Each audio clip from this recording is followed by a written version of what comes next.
What's going on, guys? I'm going to go ahead and say this is going to be pretty much spoiler free. Anything that's just going to really be kind of the first, we'll say, few hours, okay? I'm going to only reference a lot of that. Another thing is, if you really want to get a whole backstory of some of the stuff I'm going to be referencing from my experience, you'd have to go to my lives, which are still on my channel. You want to go over there, the two that I have as of right now of recording. And I still have more to come because I'm not done with this game. This game is so massive. And for anybody that's kind of just watching the beginning, want to know, hey, 10 out of 10. Please go get it. It went above and beyond my expectations. It's fantastic. Now, I'm going to definitely avoid pretty much any mid-game, late-game spoilers. And unfortunately, I spoiled it for myself. I got to a certain point in the game, and I feel like I'm towards the end. I'm like, you know what? I genuinely just want to know if I'm right about things. Okay, I have a bunch of working theories and stuff that's been in my head. Some things that I was catching on to. Certain things I did mention during my my live streams, and certain things I haven't mentioned at all. So I went ahead and just spoiled it. Went to the wiki, looked at the entire synopsis, and I was right about quite a few things, which is still good. It still doesn't ruin what my experience is going to be. At this point, I've experienced a lot of it straight through like virgin eyes. And I'm going to say this for anybody that wants to play it. This is the only problem with the game. The one only problem. You can only experience this for the first time one time. I know, that's super corny, but it really makes a lot of sense when you actually sit down and play the story. There's so many twists, turns, good plot points that you just can't experience again for the first time. Now, it doesn't take away from the fact that probably many people are going to replay it. I am included in that. It's kind of like playing Final Fantasy VII. The plot lines and the twists you don't see coming, you finally get to see it for the first time, and it's just mind-blowing. And you'll never experience that again unless you wait 20 years. But at the same time, you can still enjoy the experience or the story threads when you already know they're coming. You can still expect them and enjoy them. That's kind of what's going on now, since I've already kind of ruined the ending for me. Now the journey itself is still going to be playable and enjoyable, and I just have to see it through for the first time still. But I already know the ending. But experiencing is going to be different. Re-experiencing it is still okay. But not, it's different when it's your first time. And that's what this is right now. It's just a fantastic first time play, and I don't think you get that in a lot of games. Sometimes you get games that are just like, yeah, it's good, I'm liking it, but who cares? This is not one of those things. The story is fantastic, the gameplay is fantastic, the area, the music. Oh, the music, I'm going to touch on that a little bit later. But one thing I want to talk about that just makes me laugh was the fact that Gustav, like the main dude, has got a giant fucking head. I mentioned that on stream, and one of my subs, Panda, was talking about how I just kind of ruined it for him. He's like, I never noticed it until he said something, and now I hate it. And he's like 15% bigger head. He shouldn't have that big a head, but he does. If you look right here, this screenshot's not exactly perfect. This is from my stream, but it's not. It doesn't do it justice on how big his fucking head is. But I'm going to tell you this: his head is actually so noticeable to me. It reminded me right off the bat, Team America, and this is the guy I was thinking of, which was Gary, Gary, the main dude from Team America. It looks like one of those puppets. And I couldn't help but draw the comparison. And it was just, I don't know, I just found it just so hilarious. Now, to kind of explain some of the plot, just the beginning plot, and I'm going to get into super big detail. If you didn't already know, Expedition 33 takes place with the 33rd Expedition, but not 33rd numerically in order. It's actually counting backwards. It all started with basically Expedition 100 or 00. A lot of the game takes place with just finding like little bits of like plot points of previous expeditions. They explain what they've done, what they're doing here. Every expedition that goes is supposed to traverse further and give more information for the next one. That's their whole thing, because what's going on is there's a counter counting down, and every time the counter goes down, the people of that age are wiped out. So Expedition 33, i.e. the people that are 33 and under, or under 33, are going to try to map out more things, bring back stuff, let people know how they can go further to try to end what is called the Paintress. Now, the Paintress is this ginormous, very scary lady from a distance. They're seeing from, a very far distance. She looks like she would be normal size, but it's a giant tree that she's painting 33 on. And the entire plot revolves around that. They're trying to find a way to destroy her, so maybe that will keep people from dying. They don't know the entirety of everything, and a lot of the plot kind of unfolds as they start doing this. And I'm going to say this, I don't want to ruin it for you.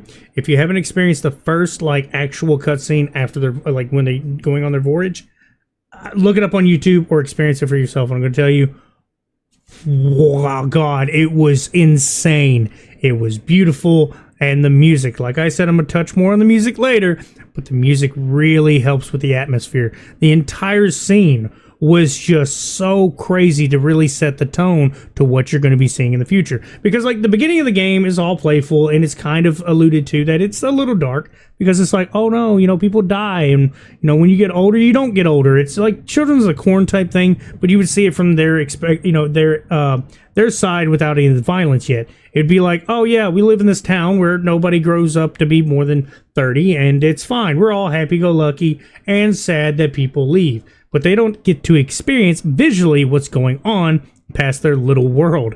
And it is super, super messed up. But after the, you know, very chilling cutscene, it seems like everything's pretty much over. It's really dark, and you start stumbling upon what is literally just a bunch of dead bodies. None of the dead bodies are, you know, just dead. They're made of stone, which is something I was questioning for a while. And a little bit of lore backs that up, saying, you know, explaining why. And then you find these things that are called Necrons. Sorry, Nevrons, not Necrons. Okay, I was getting a little mixed up there. Don't mean to step on the Warhammer 40k fans. Okay, sorry. Nevrons. But essentially, these are the big bads, the enemies that you're going to be fighting through hordes of for literally the entire game. And they're really cool. There's like every area has a unique set of them. So like you have a certain abundance of them. Now there's some similarities throughout the beginning towards where I'm at in the game. So like, but you see variations, a little bit of a change. It's not just like a small little color change. And I want you to understand, this is a small group. I haven't mentioned that. There's only about 30 devs in this entire group that made this game. Now, it took 10 hours for me to get done with the first act. There's 3 acts from what I understand, and it took me 10 hours. This is me dilly-dallying a little bit of power leveling to kind of scale up, which I found by accident. If you didn't know, there's an arena, an extra arena. It's a hidden arena that has like 4 really powerful enemies, and they're just variations of enemies you already fought in the original arena story-based one, which is before I got to that. And then it was actually, I was so overpowered, I was one-shotting all the story-based ones at that point.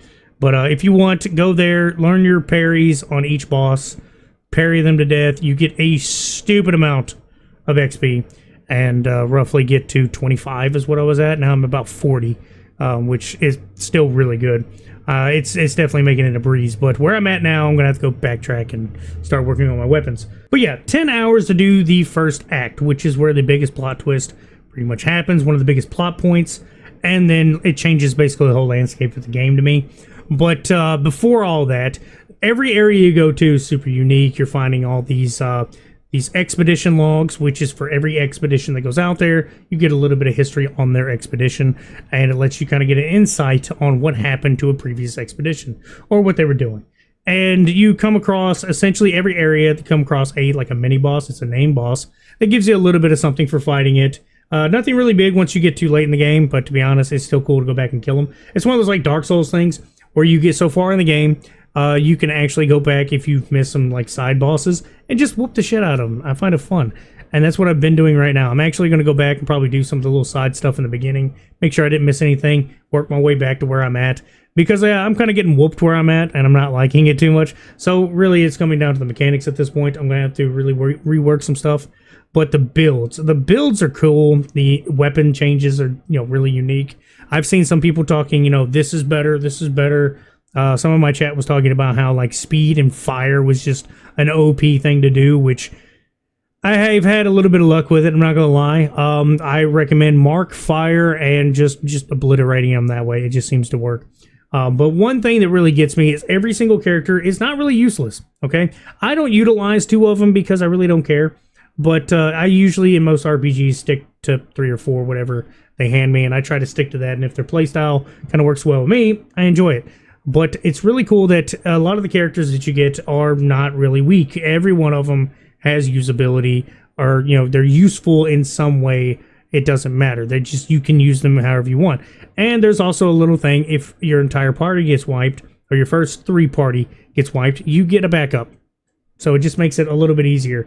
It's kind of like getting a 1-up, which I think is great. And one thing I didn't mention is how many elements of other games is actually like merged into this. It's not like a hodgepodge of games, elements merged together with like duct tape and like super glue. This is like really well sewn together points. I know it gets used a lot, but we'll say there's some elements of like Dark Souls and just very vague. Okay, very vague elements of Dark Souls, which would be around like, you know, you can get hit and die pretty quickly, which if you do higher, which there's actually like you know, an actual difficulty setting. So if you want to get a higher difficulty, you would have to really get good at parrying, dodging, just like you do in Dark Souls. You have so many potions, and that's literally it. That's what you get. You don't get to farm potions like I do in most RPGs that I play, where if I go to a vendor, all my money goes to potions and only fucking potions, because that's how I play games, and I'm terrible at them, and I just completely spam heal. But you don't get to do that in this one. You actually have to plan. You have to have a little bit of strategy, and you have to be not a functioning idiot like I am, which even I am finding it fun. I'm still finding it enjoyable. But like I said, there's a lot of mechanics that are merged together. So that's the Dark Souls kind of, let's sweep that away. Obviously, it's got turn-based. Okay, turn-based elements in it regardless, where you pick, all right, here's an attack, here's an item, you can run. But then they add some stuff that I know it's been in other games, but I never really cared about these elements that much. The only other game I played with these elements, which would be actual like combinations, QTEs and stuff, was like Legends of Dragoon. Okay, Legends of Dragoon, if you don't know, was a fantastic game that came out, unfortunately, around the same time Final Fantasy did. And it kind of got swept under the rug. You know, it wasn't considered the same. And, you know, it was one of the biggest Final Fantasy games that came out around that time. And it unfortunately just became kind of a cult classic. It didn't really get the forefront it deserved. And if you play it now, you would understand what I'm saying. It's actually a really good game. I may actually put that on my to be streamed list at some point. But just to say, it's a great game, and I'm glad that this game, Expedition 33, takes some inspiration from a lot of games that have come before it, where they use more QTE style stuff, where you actually are interactive with the turn base, not just, all right, I plan this, I do this, blah, blah, blah, done. And yeah, it doesn't take place in a high school, so you don't have to worry about it having waiting for another Persona game to get a game like this. For all the other people that just don't want to play a high school, you know, little dating sim, here you go. It's for people like me that doesn't want to do that. You get to actually enjoy a very dark, grueling story. Now, there's a lot of cool things about the actual open world, which threw me off the first time looking at the map. Now, once you get a character that allows you to traverse the map a little quicker and faster, the map kind of feels smaller. But when you first get there and you know it's going to be on foot, the map is huge. It's still big. It's still not a small map by no means. But I will say this, with the map the way it is, I think we can still get away with another Final Fantasy game set in the same remnants of like an old Final Fantasy 7 or 6 or even the ones before that, where the entire planet was able to be, you know, walked around and flew around. I think we could do that. I think we can. I think it's doable. This kind of shows it's doable. I don't know. Square Enix, get on that. We can have another one. Turn-based and everything. Make it the brand new one. Let's stop with the, like, super, like, I don't know. Just let's go back to this. I think it would be great. Just take some key points out of this. And also, there was 33 people. Or 31. Something like that. 30 people that was in on it. Come on. Let's get together. Let's do this. But now I want to talk about like the music, okay? The music really sets the tone and atmosphere every place you go. It's a super, super unique set of music everywhere, okay? It's not just the same thing used over and over. It's not familiar. Like to me, it's not familiar. It's not something you see, you know, when you want to compare it, let's just say Final Fantasy. Final Fantasy has a style. Everybody knows Final Fantasy music. They have iterations of pretty much the same music in every single game, and then they have unique tones and new ones. They do well enough for what they have, and then they adapt to it with future games. We all know what Final Fantasy music is. This, it's not even close. Okay, it's completely different. It's unique in its own right. Everything they use just really sets well for the tone of each individual. We'll call them little worlds or land masses. They're their own little biomes. Each single level is super unique, and the music really, really shows it. I noticed it pretty well right off the bat that the music was going to be good, but when it changed from area to area, it just made me realize just how great it was going to be. There's not a single, other than a few audio hiccups, there's not a single point that the music just didn't just vibe right. Certain fights, it just works well. There's certain points where it's like a crazy awesome jazz that I just did not see coming. It's just the instruments are used well. Everything in it is great. There's nothing to complain about. Like I said, this game is like a 10 out of 10. The characters are likable, 100% likable. There's nothing wrong with the characters. I love every single one of them, even though some of them I don't like everything about them. They're still likable. There's still characteristics. They still feel like fleshed out characters. They feel like you're getting, like each character feels like they're acting as if they would. It doesn't seem like, oh, out of nowhere, this person's just going to be acting different. No, every single moment at every single point in time, they feel like they are acting as if they should. Like, you don't feel like it's out of character for them. Now, given these characters, of course, at this point, it's tens of hours in. For some people, probably even longer. But you get to kind of notice the quirks a little early on. And then more along in the game, you realize those quirks are still there. Every little bit is still there. Some of them are a little bit more emo, okay? Some are a little bit more peppy. And some people, like the Meryl? Oh, God, I'm already forgetting her name. I'm doing terrible. But the younger girl that's Gustav's basically like his goddaughter or the person that he's protecting. Basically, she is like super innocent and like coming of age type person who's really trying to experience the world through this super darkness. And you can really feel how she's getting some character development through the whole thing. And it really works out with her character because she's still young and, super ignorant of everything. Now, enough about the characters. I think it's time to talk about some of the actual gameplay, which I haven't mentioned really that well up until now. There's a little bit of turn-based, like I said, but there's a lot to it where, like, there's still tutorials almost 20 hours later. I'm still running into new adverse effects, new things, new abilities, just new everything. The stuff that I'm finding out more and more is just so crazy that they keep adapting the further you get in the story. There's still more things to look out for. And the mechanics are just so addicting. They're just... You either do really good or really bad. Or you're just really good at it, or probably really bad at it. I'm kind of in between. Sometimes you'll see something super cinematic, and oh man, I can't believe I got through that. And then other times you just see me get bent over, my cheeks just fucking smack like a bongo drum. So yeah, you know that this game is just insane. The parry system, it's actually not hard, but I'm just dumb and I fail at it. And then some days, or some points, I just look like a parry god. It's absolutely insane. And then the dodging, it's super fucking crazy how really good I could be or really bad I could be, and I'm still okay with it. This game, I can't put it down. I'm only putting it down because I have to get a shower, I have to go to work, I have to be an adult, I have to do laundry, I have to do things. But if I could, just because I'm going to play it that long, I would stream it for hours. I would do this whole week, but unfortunately, I have to go to work, I have to go do things, like I said. But the game is just one of those things that it's a once in a generation type game for what it is. And I know a lot of people are like, well, you know what? There's games that were like it before. And I've seen a lot of people in the comments talking about, well, you guys don't understand. This type of game style has already existed before, like Lost Odyssey and stuff, and which I get. I'm not arguing that you're right. But you got to look at the fact, all these other games that have still have this same style that it obviously adopted from, not them, but it adopted from like Lost Odyssey and stuff. These were JRPGs. These are a dime a dozen with change and tweaks to mechanics that we've known for 20, 30 years. This is a completely different thing. It is a different monster. It's its own design. It's when I try to say it's its own design, it's a completely different area. Okay, it's not the same, anime style characters that we're used to seeing in turn-based games. This is completely unique. It's different. It's something that, drew everybody's eyes in and painted a new picture. Pun not intended, considering the game is about a paintress.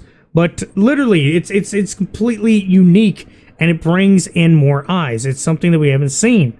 And that's what makes it so much better, that it's actually drawing eyes in. And some trickle-down effect might happen. With all you people talking about Lost Odyssey, which I'm one of them that didn't really give it a chance, I might even try it. There's a bunch of games out there that people probably didn't try, and this is actually going to help put eyes towards those. So look at it as like a double good thing. You're going to get more eyes because of the mechanics.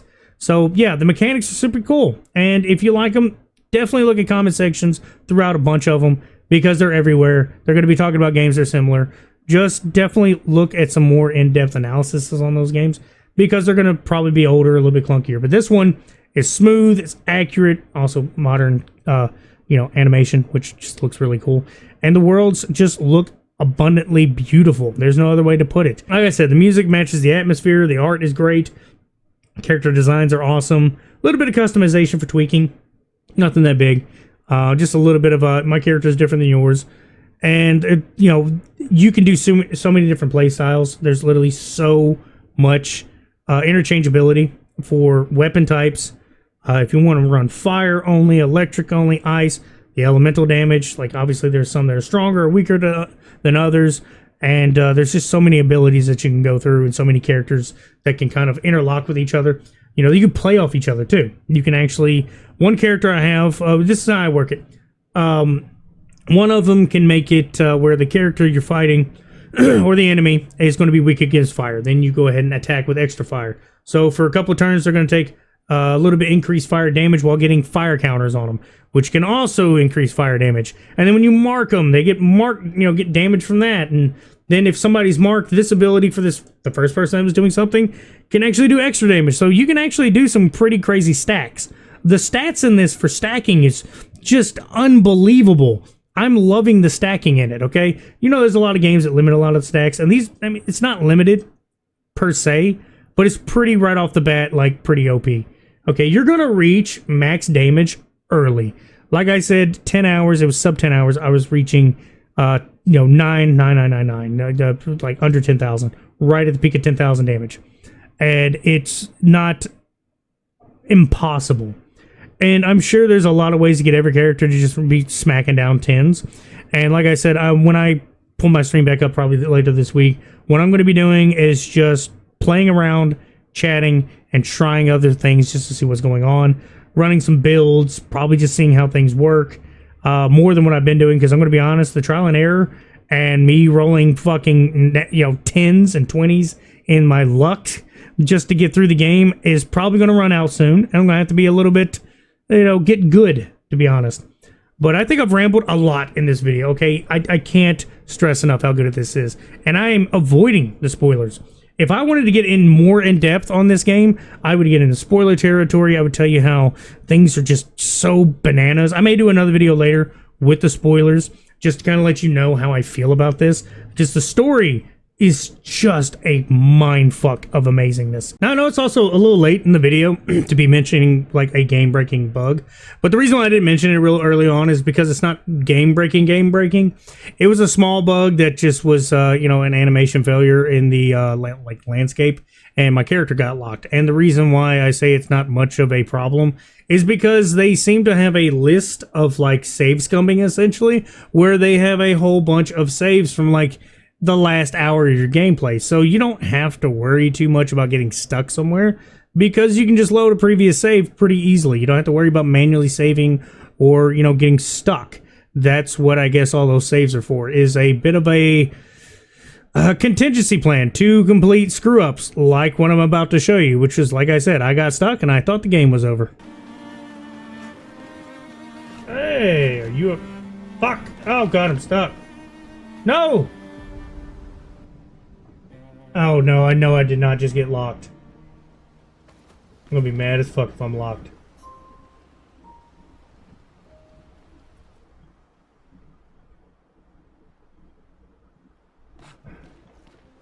Oh, you bitch! No!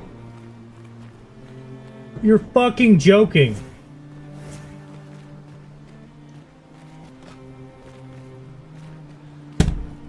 Oh, no. Alright, and I can't do anything. Load previous save. 621. 1125. I'm literally stuck. I'm stuck! What the fuck? 24. Come on. Right before, like, do me a solid. Oh, thank God. I thought for sure I was just about to delete the whole fucking game and never pick it up again. But yeah, guys, I think I'm done rambling. That's about all I got to say. Y'all have a good one.